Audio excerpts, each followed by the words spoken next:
préparations en cours dans son pays pour un remplacement du président Paul Biya par son fils Franc à la tête de l'État. L'économie de sa sortie, c'est avec Gladys Sidi. Si l'écrivaine était jusque-là reconnue pour sa liberté de ton dans ses prises de parole, ces derniers jours, elle évoque sans embâche la succession au pouvoir au Cameroun.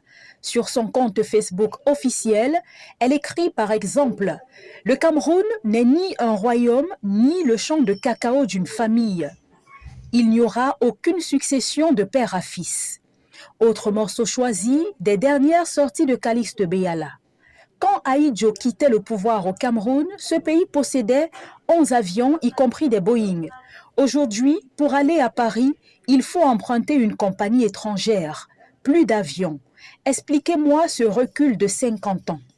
L'écrivaine fait également l'état des lieux du transport ferroviaire au Cameroun en ces termes. À l'époque d'Ahidjo, il y avait 2 allers et retours par jour pour Yaoundé-Douala.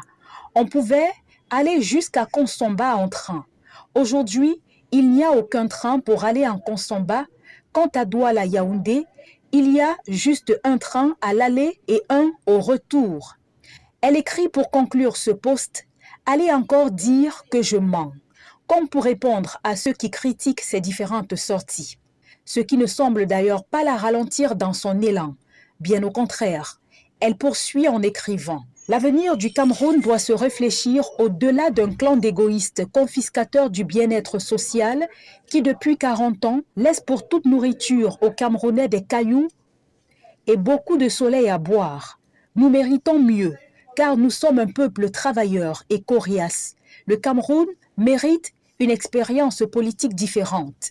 Et à ceux qui semblent apprécier ces prises de position, Calixte Beyala les invite à prendre publiquement la parole eux aussi.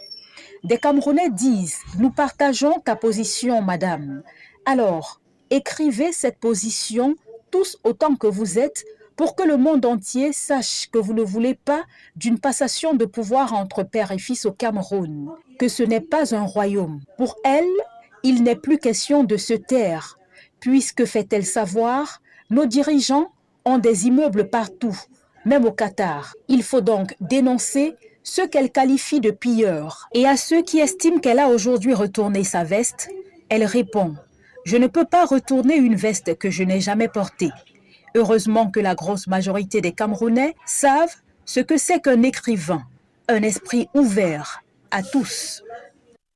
Et la population de Tombelle, presque indifférente des fêtes de